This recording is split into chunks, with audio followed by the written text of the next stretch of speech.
almost like delayed reaction back there. So you say amen here, and then you hear a little echo there. It's wonderful. I don't know if you paid attention to the gospel narrative that I was just chanting. As I was preparing to drive here and I read the gospel for this Saturday, I thought to myself, man alive, a lot of these things that the Lord is talking about are actually happening in the world around us. A lot of these tribulations, a lot of these challenges in the society of ours, a lot of nations are fighting with each other. The world is going crazy around us. And you always begin to think, is that the time the Lord is talking about? Are the things different from when they were, 10 centuries ago, 15 centuries ago? Are we any different than those people that lived in the early years of Christianity? Or we're about to face the same reality as those early Christians? I don't know about you, but I often think of my grandmother. And she died, and she's buried in Ukraine. And every time I think of her lessons of morality, when she was teaching me when I was a young kid, when an older person walks in the room, you need to get up. When the lady comes to the table, you don't sit first at the table until the ladies sit down first. And all these manners were taught all of us as I was a kid. And now I look at the world around me, and I think to myself, man alive, if she were alive, she would go crazy. Mm-hmm. I mean, whatever was normal 67 years ago is extremely abnormal in the 21st century. And the other way around, whatever was abnormal back then, nowadays becomes extremely normal in the world of ours. I remember when I was a kid in high school, and my pair of slacks had a little hole in them. And I went to school with a pair of slacks that had holes in them. Man alive, I really got it from my parents. How dare you go to school dressed in such a way, not appropriate way to go among people. You look at people around us, you go to Macy's, you go to Nordstrom, you go to any of those stores, you pay crazy money for the holes in slacks. You pay crazy, crazy dollars to look like a unique person. Let's put it that way, in the world of, in the society of ours. Things have changed. No matter, and I'm only in my approaching 50s, so I can already say that things have changed in the society of ours. And from what I can tell you is that we're facing more and more challenges. And the gospel narrative tells us that each one of us will have to stand up for our faith and actually live out this faith of ours. There is no longer, a church full of people and priests standing in the middle of the church and screaming and yelling and telling you what you're going to do, and people are simply blindly going to follow that. We became so independent from each other. We became so independent from the world of ours that we live by this full notion in the 21st century that I don't have to be religious as long as I'm spiritual. And I can be spiritual in my own bathroom. I don't have to go to church. I can sit on the commode and think about Jesus. That's the attitude that exists in the 21st century of ours.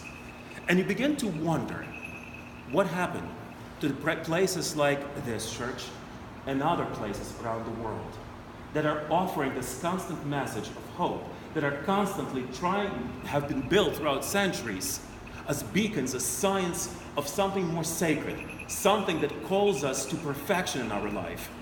Because common activities every single day are pulling us away in every possible direction from whatever is sacred, from whatever is moral, from whatever is right in the world of ours. I recently had a chance to visit our Ukrainian Orthodox parishes in England. London was great, beautiful city, lots of history. And then we went to Wales to visit parishes, Ukrainian Orthodox parishes in Wales. I never knew that there were so many Ukrainians that live in Wales. So they have the All Saints of Wales Ukrainian Orthodox Church. You figure that out. All Saints of Wales Ukrainian Orthodox Church. But it's there, and it's amazing, it's beautiful.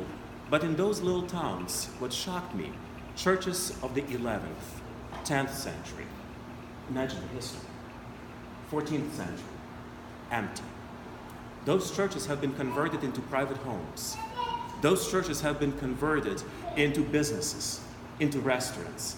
The places where the altars were, there are bars now, where people come, sit down, and enjoy their social time. Religion, faith in God, became irrelevant. When I was growing up, in Soviet times, I was told that America is probably the worst enemy to Soviet Union. There is nothing religious in America. Everything the best was in Soviet Union, and everything the worst was in the Western society, especially in the United States of America. Well, now that I live in America for almost 25 years, I have to tell you that I disagree with that like an idiot. Because America is extremely religious. In fact, I think Europe is very anti-religious. Not religious at all. Just because they have history of all those churches, and just because our forefathers came from the European continent, doesn't mean that Europe is somewhat better than us. I think here in the United States of America, we still pay enough attention to the precepts of kindness, of morality. When I served in the military and I was at Fort Jackson, South Carolina, I can't tell you how much I enjoyed being with the people in the South, the Bible Belt of this nation. The kindness, the simplicity, opening the door, respecting the elder, saying ma'am or sir, being decent, not screaming, not using profanity, not drinking like an idiot on the streets, and not doing all kinds of crazy stuff that we have in the streets of our little towns or bigger societies of ours. You see what's happening with humanity? We are changing. It's not that the world is trying to change. It's not that the Lord is sending some kind of punishment on us. But it is us, actually, humanity, that begins to play games with our own faith and our own morality and our own understanding, what we're called to. What is my vocation in life? Recently, I listened to a priest who was preaching about animals and people and society in the world around us, and he says that we all have a destiny. And he says pigs and cows, they have their purpose in life and they have destiny. And the purpose of a cow is to give milk, and the purpose of a pig is to produce bacon or meat so that we can eat and we can have all these wonderful things. But he said, what is the purpose of a human being? And people in that church stopped, because we have become consumers. We have gotten so used to taking from the world anything and everything we want, but we have forgotten that we have divine destiny of sharing our lives, of actually giving of ourselves and not constantly taking from the world. Why do you think we're having all these global issues in the world of ours? Political, geopolitical, natural disasters.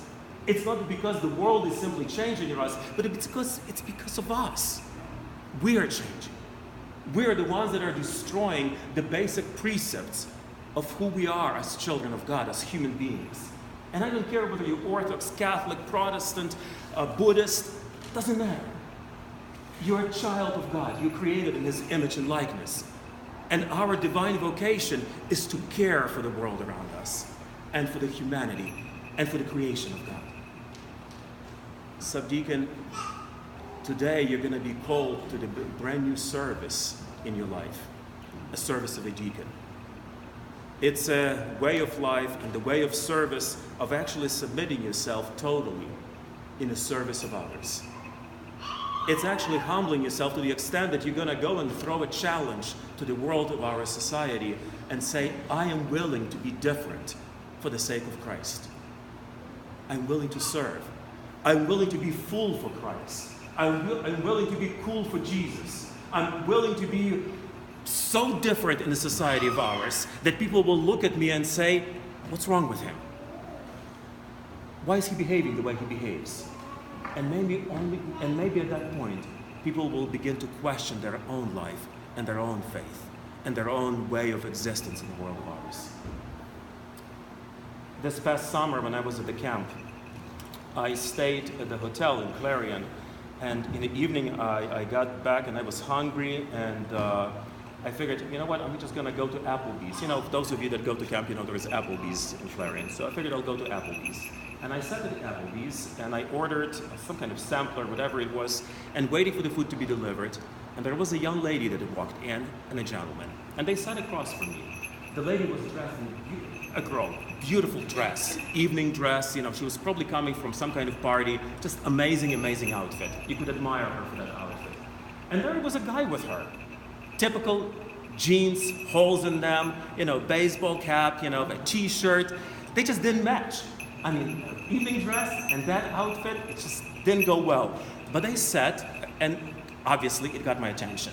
You know, what is she doing with him, and what is he doing with her? Now I want to know. Just being a bishop or a priest doesn't mean that I don't have all these thoughts and that I don't want to know. I want to know, you know, what's happening here. And so I'm sitting and I'm observing this whole thing, what's going to happen. And my food was brought, and I crossed myself and said a prayer, and I'm eating, and I'm watching these people, their food being delivered, and suddenly they joined their hands together, bowed their heads, and started praying. They actually prayed for about 4 minutes before they started consuming the meal that was given to them in Applebee's, around bar area, where people were drinking. And in Applebee's, in the evenings on Fridays, they have karaoke singing. So you can imagine that noise that was happening there. And I thought to myself, gosh, I gotta give credit to those two kids for actually challenging the world and living their faith and willing to pray, to throw a challenge to the Applebee's community where it's inappropriate or not politically correct any longer to pray, where it's in the world where it's no longer politically correct to say Merry Christmas or God bless you or any of those things. So I went to them at the end and I wanted to congratulate them and tell them that I was very proud that they're praying, and both of them told me that they're kids of the local priest or pastor in a Protestant community in Clary. So I said, very good thing. You know, so I was admiring them, and sure enough, they were trained to pray. So, probably professional prayers, or whatever the case may be. But you know what I'm trying to tell you, what I'm trying to get at, is that everything in life boils down to a choice that I make. How you live your life, how I live my life, how you raise your children, the impact you're making in a society, every begins with ourselves. Every single moment. From the moment I wake up, the choices I make. How am I going to treat the world? What I'm going to say to people? Whether I'm going to allow the misery of my own life impact the lives of other people and impose my own misery on the lives of other people. Deacon, never ever should you impose your personal feelings or desires upon others. Your illnesses, your headaches, your pains, they don't matter. It's your problem. You take care of them, but you do not impose them on the people of God, because you're there, along with the priests, to actually lift the people of God. The church is nothing but a clinic that people come to receive spiritual healing. Healthy people, normal people, they tend not to look for a church. But it's only those that are struggling, that spiritually striving for perfection, that are looking for that sacred space. And sometimes we as clergy, we complain and say, well, people don't come to church as often as they should, and we serve Vespers, a prayer service, and we don't have enough people. It doesn't matter whether it's 5 people, 1 person, 20 people, 30 people. The fact is, in a clinic or in the emergency room, there's always a doctor and there's always a nurse. Because God forbid we have an emergency, they have to be there to treat us. The same goes with the church. People may not come when they're healthy, but when the moment of spiritual reality kicks in, they know that the doors of St. Peter and Paul Parish must be open to them. And you as Father Steve, as pastor, and you as a deacon have to be available 24/7 to care for the needs of those that are entrusted to your spiritual care. Share your ministry with your wife. Embrace her and make her part of this spiritual journey. As a husband and wife, you're one. There is no longer separation. I'm the husband, she's the wife. By being ordained today, you are in the altar. In fact, she is sharing in that ordination because she will share in your service as a deacon. Serving, giving communion, visiting the sick, taking care of the widows. Those were the qualifications of Apostle Paul when he talked to Timothy and others around him. Read the scriptures. Immerse yourself in the grace of the Holy Spirit, so when you deal with people of God, they're able to see the light of Christ coming out of your life, of your own life. Don't hide from people. Be cool. Be awesome. Be reasonable. And simply be loving for the sake of Christ. Slava Isusu Christu. Слава навіки.